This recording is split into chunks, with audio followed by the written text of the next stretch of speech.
Damodar, a beautiful river and a beautiful sunset. But এখানে আমি sunset দেখতে আসিনি। এসি পার্টিকুলার একটা রিজনে।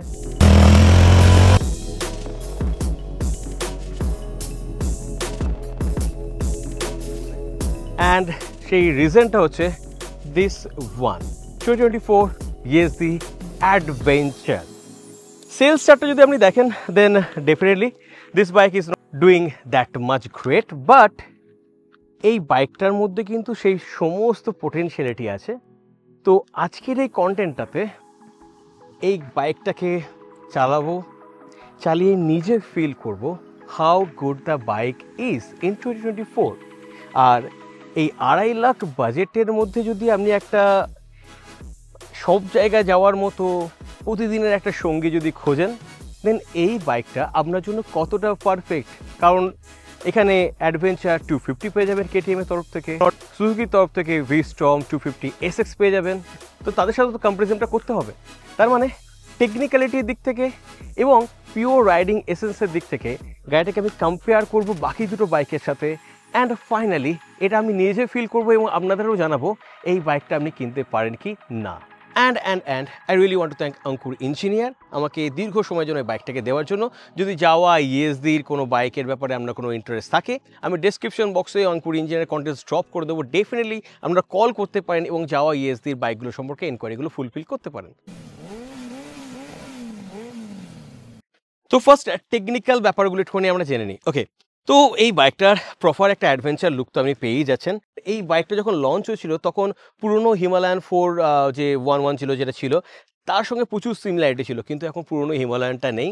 মার্কেটে হিউজ ভ্যাকিউম ক্রিয়েট হয়েছে এবং আমার পার্সোনালি মনে হয় এই বাইকটা কিন্তু সেই ভ্যাকিউমটাকে একদম ভীষণ ভীষণ ভালোভাবে ফুলফিল করতে পারে। তার কারণ এই বাইকটার মধ্যে সেই সমস্ত রকম কোয়ালিটিস, বাজেটের মধ্যে সেই কোয়ালিটিসগুলো রয়েছে যেটাকে আপনি কিন্তু চুটিয়ে এনজয় করতে পারবেন। তার অনেক কটা রিজন আছে। যেমন আমি যদি এই গাড়িটার লুকসটাকে যদি বাদ দিয়ে আমি যদি পিওর ডিটেলিংগুলোতে যাই, দেন আপনি ফ্রন্টে 41 মিলিমিটারের একটা টেলিস্কোপিক ফর্ক পাবেন। কিন্তু মজাটা হচ্ছে এই ফর্ক থেকে আপনি যে ট্রাভেলটা পাবেন সেই ট্রাভেলটা কিন্তু হিউজ, যেটা কিন্তু আপনি কেটিএম অ্যাডভেঞ্চার 250 বা সুজুকির V-Strom 250 SX এ পাচ্ছেন না। এখানে আপনি যে ট্রাভেলটা পাবেন সেটা কিন্তু 200 মিলিমিটারের। আমি যদি সুজুকির কথা বলি, সুজুকিতে আপনি পাচ্ছেন 120 ফ্রন্টের ট্রাভেল। অ্যান্ড যদি আমি অ্যাডভেঞ্চারের কথা বলি, মানে কেটিএম অ্যাডভেঞ্চার 250, সেখানে আপনি 43 মিলিমিটার অ্যাপেক্সের ইউএসডি ফক পেলেও 170 মিলিমিটারের কিন্তু এখানে ট্রাভেলটা পাবেন। তাহলে পিওর রাইডিং এক্সপিরিয়েন্সের দিক থেকে বলতে গেলে একটা অফ রোডিং ক্যাপাবিলিটি এই বাইকটার ফ্রন্ট সাসপেনশনটা বেটার প্রোভাইড করবে রেস্ট অফ দুটো বাইকের থেকে। আর এখানে আপনি হিউজ একটা টায়ার পেয়ে যাচ্ছেন, স্পোক টায়ার যদিও, কিন্তু তারপরেও অফ রোডিং এখানে দারুণভাবে করতে পারবেন, অ্যাটলিস্ট সুজুকির থেকে বেটার। অ্যান্ড সামনে এখানে একটা বড় ডিস্ক পেয়ে যাচ্ছেন, অ্যাকচুয়ালি 320 মিলিমিটারের ডিস্ক পেয়ে যাচ্ছেন। অ্যান্ড এখানে বাইব্রেক ক্যালিপার পেয়ে যাচ্ছেন এবং এই 320 মিলিমিটার ডিস্কের ডুয়েল চ্যানেল এবিএস রয়েছে। এবং যেহেতু গাড়িতে 3টে মোড আছে, rain, road and off road, তার মানে আপনি এবিএসটাকে সুইচ অফ অন করতে পারেন, যেটা সুজুকিতে পাচ্ছেন না, কেটিএম অ্যাডভেঞ্চারে পাবেন 250-তে। সেক্ষেত্রে ওটা সুপার মোটো এবিএস এর মতো একটা ওটা নাম দিয়েছে। তো সেদিক থেকে দেখতে গেলে সুজুকির থেকে এই দুটো বাইক, বিশেষ করে এই বাইকটা ফার এগিয়ে প্রপার একটা অ্যাডভেঞ্চার লুকস পেয়েছেন। এলইডি হেডলাইট পেয়ে যাবেন, ছোট এলইডি টার্নিং ইন্ডিকেটার পেয়ে যাবেন, বেশ বড় সড়ো একটা উইন্ডশিল্ডও পেয়ে যাচ্ছেন। অ্যান্ড আমি যদি রিয়ারের আন্ডারপ্রিন্সের কথা বলি, দেন রিয়ারের আন্ডারপ্রিন্সটা বেশ ইন্টারেস্টিং। এখানে কিন্তু লিঙ্কেজ টাইপ মোনোশক সাসপেনশন আপনি পাবেন, আর যেটা কিন্তু সুজুকিতেও পাচ্ছেন না। এবং এর ট্রাভেলটাও কিন্তু মারাত্মক ভালো, 180 মিলিমিটার ট্রাভেল পাবেন, যেটা কেটিএম দিচ্ছে না। কেটিএম অ্যাডভেঞ্চার 250-তে এর যে ট্রাভেলটা সেটা 177 মিলিমিটারের কাছাকাছি, অ্যান্ড সুজুকির ক্ষেত্রে 120 মিলিমিটারের মতো। সো সেদিক থেকে দেখতে গেলে সাসপেনশন খেলবে ভালো, কিন্তু বাকি দুটো বাইকের থেকে এই বাইকটাতে ফার বেটার। অ্যান্ড আপনি এখানে কোম্পানি ফিটেড এই স্যাডেল স্টেটা পেয়ে যাচ্ছেন, র্যাকের মতো এই জায়গাটাও পেয়ে যাচ্ছেন। So a good thing. রেয়ারে ছোট টার্নিং ইন্ডিকেটার পেয়ে যাচ্ছেন, ছোট টিপিক্যাল টেল ল্যাম্পও পেয়ে যাচ্ছেন। এবং টায়ারটা দেখে যেটা আপনি বুঝতে পারবেন এটা পিওর অফ রোডিংয়ের জন্য, মানে ডুয়েল পারপাস টাইপের টায়ারটা। অ্যান্ড আমি যদি এর যে এক্সস্টটা কথা বলি, দেন এক্সস্টটাও আপসোয়েপ্ট এক্সস্ট, তার মানে এই গাড়িটাকে নিয়ে আপনি ইজিলি ওয়াটার ক্রসিং করতে পারেন, অ্যাজ সাচ আপনার কোনো প্রবলেম হবে না। তো গাড়িটার রাইডিং পোস্টারটা একবার আমরা দেখিয়ে দিই। আমার হাইট 5 ফিট 6 ইঞ্চ, অ্যান্ড এই গাড়িটার সিট হাইট আগেন বাকি দুটো বাইকের থেকে অনেকটা কম। এই গাড়িটার সিট হাইট 815 মিলিমিটার। অ্যান্ড আমার তো টিপটো কন্ডিশন হবে যেহেতু আমার হাইটটা কম, তারপরও খুব একটা অসুবিধা হচ্ছে না, খুব একটা কনফিডেন্স আপনার লুজ হবে না। আমি যদি অ্যাডভেঞ্চার 250 কথা বলি, দেন অ্যাডভেঞ্চার 250তে আপনি 855 মিলিমিটারের সিট হাইট পাবেন। অ্যান্ড সুজুকিতে যে সিট হাইট পাবেন সেটাও কিন্তু খুব একটা কম না, সেখানে আপনি 835 মিলিমিটারের সিট হাইট পেয়ে যাবেন। সো সিট হাইটের দিক থেকে দেখতে গেলে বাকি দুটো বাইকের থেকে এটা কিন্তু শর্টার হাইটে যারা রাইডার তাদের জন্য বেশি ম্যানেজেবল। আর রাইডিং পশ্চারটা টিপিক্যালি যে ধরনের হয় অ্যাডভেঞ্চার বাইকের মতো, ফুটপ্যাকের পজিশনটাও বেশ সুন্দর জায়গায় রয়েছে, handle butter race, upright riding posture পাবেন, অ্যান্ড ওভারঅল একটা বেশ কমান্ডিং রাইডিং পশ্চার পাবেন, যেটা কিন্তু আপনি লং রাইডে এনজয় করবেন। এর ওভারঅল যে ডাইমেনশন, সেই ডাইমেনশনের গল্পটা আপনাদের একটু শুনিয়ে দিই। অ্যাকচুয়ালি এই গাড়িটার ওয়েট 187 কেজি, যেটা কিন্তু রেস্ট অফ দ্য দুটো বাইকের থেকে অনেকটা বেশি। কেটিএমের ক্ষেত্রে ওয়েট ছিল 177 কেজি, এবং সবথেকে লোয়েস্ট ওয়েটযুক্ত বাইক হচ্ছে সুজুকির ওয়েট হচ্ছে 167 কেজি, মানে 20 কেজির মতো ডিফারেন্স আপনি এখানে দেখতে পেয়ে যাবেন। অ্যান্ড তার সঙ্গে এই গাড়িটার গ্রাউন্ড ক্লিয়ারেন্স সব থেকে বেশি, এখানে আপনি 220 মিলিমিটারের গ্রাউন্ড ক্লিয়ারেন্স পেয়ে যাবেন। কেটিএম কিন্তু সেটা প্রোভাইড করছে না, ইভেন সুজুকিও কিন্তু সেটা প্রোভাইড করছে না। সুজুকির গ্রাউন্ড ক্লিয়ারেন্সটা সেকেন্ডে আছে, 205 মিলিমিটারের গ্রাউন্ড ক্লিয়ারেন্স ভিস্টম 250 এসএক্সে পেয়ে যাবেন। অ্যান্ড কেটিএমের গ্রাউন্ড ক্লিয়ারেন্স সব থেকে কম, মাত্র 200 মিলিমিটার। তো এই হলো একটা ব্যাপার। ওয়েট বেশি হওয়ার পরও এর যে ইঞ্জিনের যে ক্যাপাসিটি, সেই ক্যাপাসিটিটাও কিন্তু সব থেকে বেশি। বাকি দুটোতে 250 সিসির ইঞ্জিন পেলেও এখানে কিন্তু আপনি 350 সিসির একটা ইঞ্জিন পেয়ে যাবেন। এবং এই গাড়িটা লিকুইড কুলিং রয়েছে, গাড়িটাতে আপনি দুটো ভাল্ব পেয়ে যাবেন, এবং গাড়িটার পাওয়ারটাও কিন্তু বেশ ভালো। 29.80 PS এর ম্যাক্সিমাম পাওয়ার পেয়ে যাবেন, যেটা কেটিএম অ্যাডভেঞ্চার 250 থেকে সামান্য একটু কম। সামান্য কত কম? 0.6 Nm এর মতো কম। আর টর্কটা এখানে হাইয়েস্ট পেয়ে যাবেন। এখানে আপনি যে টর্কটা পাবেন সেটা হচ্ছে 29.8 Nm। এই টর্কটা সুজুকি থেকে অনেকটা বেশি। সুজুকি এখানে সব থেকে কম পাওয়ার প্রডিউস করছে এবং সব থেকে কম টর্কও প্রডিউস করছে। আরেকটা ব্যাপার, এখানে আপনি 15.5 লিটার ফুয়েল ট্যাঙ্ক পাবেন, যেটা কেটিএমে পাচ্ছেন 14.5 লিটার, এবং সব থেকে কম পাচ্ছেন সুজুকিতে আপনি নিয়ার অ্যাবাউট 12 লিটারের ফুয়েল ট্যাঙ্ক পেয়ে যাবেন। তো এইগুলো এই গাড়িটার সম্পর্কে কিছু ডাইমেনশন রিলেটেড ইনফরমেশন। গাড়িটা যদি আমি সুইচ গিয়ারের কথা বলি, দেন এখানে আপনি ইঞ্জিন কিল সুইচ পাবেন, ইগনিশনের সুইচ পেয়ে যাচ্ছেন। এখানে মানুষগুলোকে কন্ট্রোল করার জন্য টার্নিং ইন্ডিকেটর, হর্ন, পাস সুইচটা এদিকে রয়েছে, এবং এখানে দুটো অপশন পেয়ে যাচ্ছেন, USB-C অ্যান্ড টাইপ এ টাইপের চার্জিং পোর্ট পেয়ে যাচ্ছেন। অ্যান্ড ডিসপ্লের কথা যদি বলি, দেন এখানে এই ধরনের একটা ডিসপ্লে পেয়ে যাবেন। আর এই কনসোল এরিয়া একটু ফাঁকা ফাঁকা লাগে, এটাই যা। আদারওয়াইজ এটা কিন্তু প্রচুর ফাংশন আপনাকে জানিয়ে দেবে, trip A, trip B, gear position indicator, through Bluetooth connectivity, call, SMS alert, turn by turn navigation, missed call অ্যালার্টের মতো জিনিসগুলো পেয়ে যাবেন। সো ফাংশনাল এটা প্রচুর। রিড করতে ডাইরেক্ট সানলাইট ছাড়া খুব একটা আপনার অসুবিধা হবে না, তবে এই কনসোল এরিয়াটা একটু ফাঁকা ফাঁকা লাগছে, এটাই যা। So here's the adventure. চালিয়ে কেমন লাগছে? ইয়েস, যতক্ষণ চালালাম it's feel nice, it's feel stable, and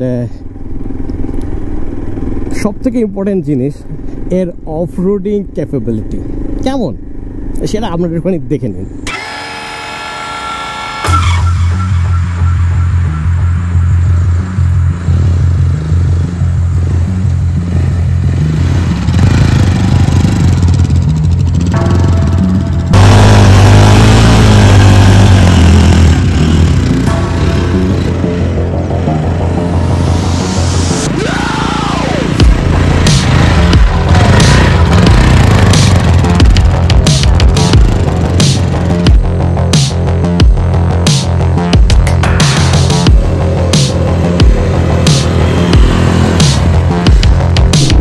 বাইকটা সাসপেনশন ট্রাভেলটা হিউজ হওয়ার জন্য যে কোনো রকম বাজে রাস্তার ওপরে কিন্তু এটা আপনাকে সাফিসিয়েন্ট কমফোর্ট দিয়ে দেবে। অ্যান্ড রাইডিং পোস্টারটা জাস্ট চুমু, মানে একটা কথা আমি ফর শিওর বলতে পারি, আপনি যদি পুরনো হিমালয়ানকে পছন্দ করেন, then definitely you are going to love this one. It is that much capable bike. হ্যান্ডেলিংটা বাইকটার বেশ ভালো, যথেষ্ট ভালো, হাই স্পিডের স্টেবিলিটি বেশ ভালো। অ্যান্ড শহরের ভেতরে যখন আপনি বাইকটা নিয়ে যাবেন, এটা আপনাকে নিরাশ করবে না আর কি। শহরের ভেতরেও 187 কেজি ওয়েট হওয়ার পরেও গাড়িটা নিয়ে কিন্তু আপনি ইজিলি সিটি ট্রাফিকের ভেতর দিয়ে যেতে পারেন, আপনার কোনো প্রবলেম হবে না। অ্যান্ড ব্রেকটাও ডিসেন্ট বাইকটার, ফ্রন্টের ব্রেক, রেয়ারের ব্রেক, দুটো ব্রেক কিন্তু সাফিসিয়েন্ট কনফিডেন্স আপনাকে দিয়ে দেবে। এবং মোস্ট ইম্পর্টেন্ট জিনিস যেটা, সেটা হচ্ছে সুইচেবল ABS রয়েছে। আপনার এখানে 3টে রাইডিং মোড আছে, রেন, অফ রোড, রোড। তো আপনার যখন যেরকম প্রয়োজন হবে সেই অনুযায়ী আপনার মোডগুলোকে চেঞ্জ করে দেবেন। মোডগুলো চেঞ্জ করলে যে ব্রেকের এবিএসের যে ক্যালিব্রেশনটা সেটাও চেঞ্জ হচ্ছে। অ্যান্ড যখন আপনি অফ রোড মোডে যাবেন তখন রেয়ারের যে টায়ারটা, সেই রেয়ারের টায়ারটা এটা মুভ করতে দেয়, তার ফলে অফ রোডে গিয়েও আপনি কিন্তু যথেষ্ট মজা পাবেন। ক্লাচ গিয়ার ইউনিট দুটোই ভীষণ সিমলেসলি কাজ করছে। ক্লাচে লাইটার সাইডে দেখে আপনার কোনো প্রবলেম হবে না। অ্যান্ড আমি যদি গিয়ারের কথা বলি, গিয়ার বক্সটাও বেশ ভালো। গিয়ারগুলো যখন চেঞ্জ করবেন কোনো আপনার অসুবিধা হবে না, হার্ড মনে হবে না। এবং এখানে স্লিপার ক্লাচ রয়েছে, সো এটাতে হবে কি হঠাৎ করে স্পিড কমালে বাড়ালে আপনার পেছনের চাকাটা আর কি মুভ করবে না অকারণে, তো একটা স্টেবলনেস কাজ করবে সেক্ষেত্রেও। অ্যান্ড ইঞ্জিনের কথা যদি আমি বলি, ইঞ্জিনটা রিফাইন অতটা আপনার মনে হবে না, একটা ফ্রুগালনেস রয়েছে, একটা সার্টেন বাজিনেস রয়েছে। ইঞ্জিনটা হাই রেপ করার সময় অনেকক্ষণ ধরে চালালে হিট হয়ে যাচ্ছে, তবে ফ্যানটা তাড়াতাড়ি অন হয়ে যাচ্ছে। ফ্যানটা তাড়াতাড়ি অন হয়ে যাওয়াতে ইঞ্জিনের হিটিং ইস্যুটা অতটা আপনার প্রবলেমেটিক মনে হবে না। অ্যান্ড ইঞ্জিনটা যে কমপ্লিট নয়েজলেস সেটা না, বেশ নয়েজি একটা ইঞ্জিন। নয়েজি মানে এটা নয় যে ভাইব্রেশন ইজ দেয়ার, বেশ স্টেবল হবে, হাই স্পিডেতেও আপনার কোনো প্রবলেম হবে না। আর এর কোন গিয়ারে কীরকম কী স্পিড উঠছে অ্যান্ড টপ স্পিড এই পাবলিক রোডে নিয়ে যদি যায় তাহলে কেমন হবে সেটা একবার আপনাদের দেখিয়ে দিই। And it's the time for the testing, and here we go. 1 2 3। First gear 43, second gear 63, third gear 82, vibration in tank, fourth gear 103,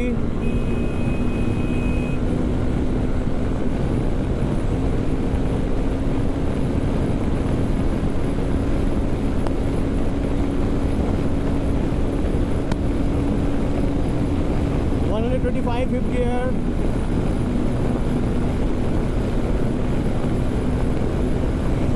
okay, slow down हो जाते हैं।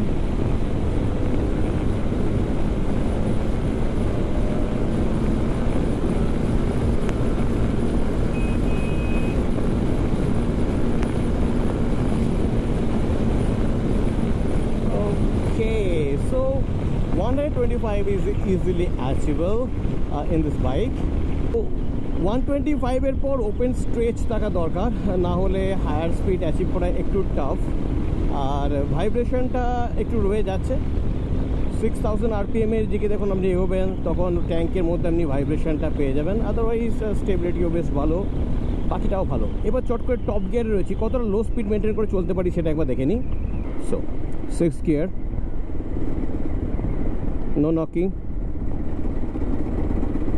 little bit knocking, yes, knocking. 5th gear 30,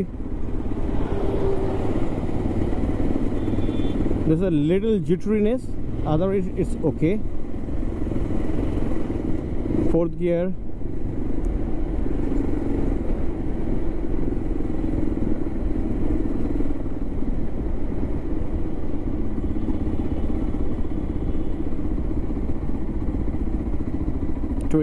fourth gear, there is a jitteriness.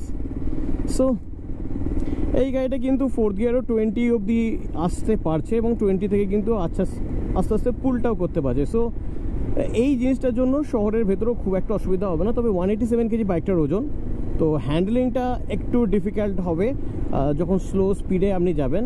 Otherwise হাইওয়েতে যখন আপনি চালাবেন it's feel stable and হ্যান্ডলিংটাও বেশ ভালো।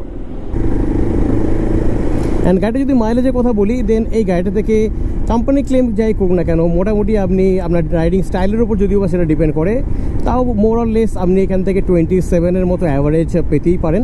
And ধীরে সুস্থে চালালে 30-র কাছাকাছি মাইলেজও কিন্তু এই বাইকটা থেকে আপনি পেয়ে যাবেন। সো সব কিছুই বেশ পজিটিভ এই বাইকটা চালিয়ে আমার ফিল হচ্ছে। গিয়ার, ক্লাচ বেশ সুন্দর, ইঞ্জিনটা বেশ ভালো, পেপে একটা ইঞ্জিন।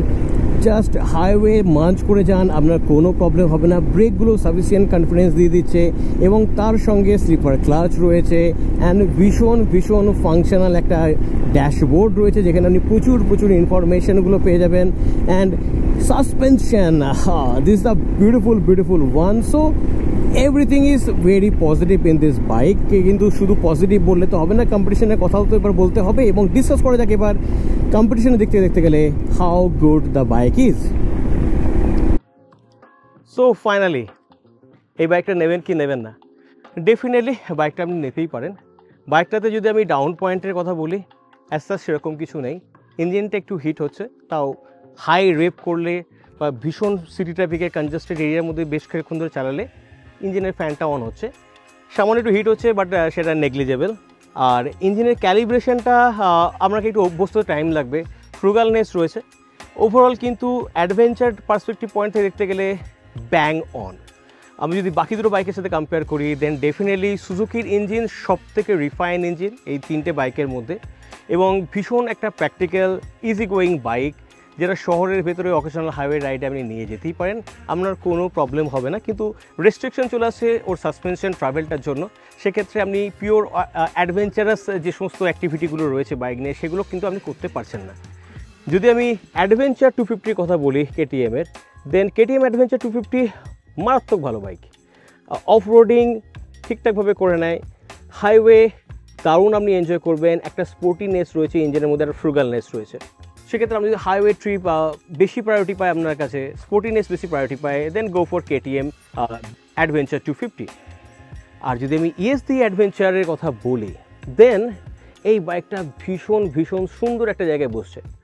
এই বাইকটার মধ্যে কেটিএমের মতো অতটাও স্পোর্টিনেস ফ্রুগালনেস নেই, আবার এই বাইকটার ইঞ্জিনটা কম্পারেটিভলি সুজুকির মতো অতটা ফ্ল্যাটও নয়। আপনি হাইওয়েতেও বাইকটাকে চরম এনজয় করবেন, এবং সাসপেনশন ট্রাভেলটার জন্য এই বাইকটাকে নিয়ে কিন্তু আপনি অফ রোডিং যে সমস্ত জায়গাগুলো রয়েছে সেগুলো চুটিয়ে এনজয় করতে পারেন, আপনার কোনো প্রবলেম হবে না। অ্যান্ড সবথেকে ইম্পর্টেন্ট জিনিস এর প্রাইস। এই বাইকটা যে প্রাইস সেটা কিন্তু আনবিটেবল। এত স্পেসিফিকেশান দিয়ে, এত সুন্দর একটা বিল্ড কোয়ালিটি দিয়ে এই বাইকটা আসছে যে প্রাইসে, আমার শহর বর্ধমানে 2,19,000 রুপিস থেকে এর ম্যাক্সিমাম প্রাইস শুরু হচ্ছে, সেটা কিন্তু কেটিএম অ্যাডভেঞ্চার 250কে হিউজ মার্জিনে বিট করছে। সেক্ষেত্রে আপনাকে 2.50 লাখ দিতে হবে এক্স-শোরুম প্রাইস হিসেবে অ্যাডভেঞ্চারের ক্ষেত্রে। অ্যান্ড সুজুকির কথা যদি বলি, সুজুকির দাম পড়ে আছে নিয়ার অ্যাবাউট 220-22 এর মতো। সুতরাং এটা কিন্তু একটা অ্যাডভান্টেজ আপনি পেয়ে যাচ্ছেন। সো সব দিক থেকে দেখতে গেলে, প্রাইসের দিক থেকে দেখতে গেলে, ওভারঅল রাইডেবিলিটির দিক থেকে দেখতে গেলে, কমফোর্টের দিক থেকে দেখতে গেলে, বাকি দুটো বাইকের থেকে কিন্তু এই বাইকটাকে আমি এগিয়ে রাখবো। তবে আমার যেটা মনে হয়, বাকি দুটো বাইকের থেকেও এর মেন কম্পিটিটর যেটা, সেটা হচ্ছে একটা মিথ। ইএসডি যাওয়ার যে আফটার সেল সার্ভিস নিয়ে যে মিথটা রয়েছে মার্কেটে, সেটার জন্য এই বাইকটার সেলসটা হিউজ ক্যাপেবল হওয়া সত্ত্বেও সেইভাবে আসছে না। তবে এটা আমাদের মাথায় রাখতে হবে, ক্লাসিক লেজেন্ড যেটা মাহিন্দ্রা ব্যাকআপ, তো অত সহজে তারা কিন্তু মাটি ছাড়বে না। কন্টিনিউয়াসলি আপগ্রেড করছে বাইকটার মধ্যে, যত সমস্ত ছোটো ছোটো জিনিসগুলো ছিল সেগুলো কন্টিনিউয়াসলি শুধরে নিচ্ছে, এবং কাস্টমারদের স্যাটিসফ্যাকশনের দিক থেকে কিন্তু তারা ভীষণ রকম তৎপর। সুতরাং এই জায়গাটা যদি আপনি একবার বুঝে যান, দেন এই বাইকটি যদি আপনি কেনেন, আর যাই হন না কেন, আপনি লুজার মোটেই হবেন না, বরং তার উল্টোটাই হবেন। তো এই ছিল ইএসডি অ্যাডভেঞ্চার 2024 ভেরিয়েন্টটা চালিয়ে আমার এই বাইকটা সম্পর্কে মতামত। আপনাদের এই কন্টেন্টটা, এই বাইকটা কেমন লাগলো সেটা কমেন্ট সেকশনে অবশ্যই জানাবেন। খুব তাড়াতাড়ি অন্য কোনো কন্টেন্ট নিয়ে আবার আমার সঙ্গে দেখা হবে। তখন মতো stay fantastic and keep driving. Bye bye.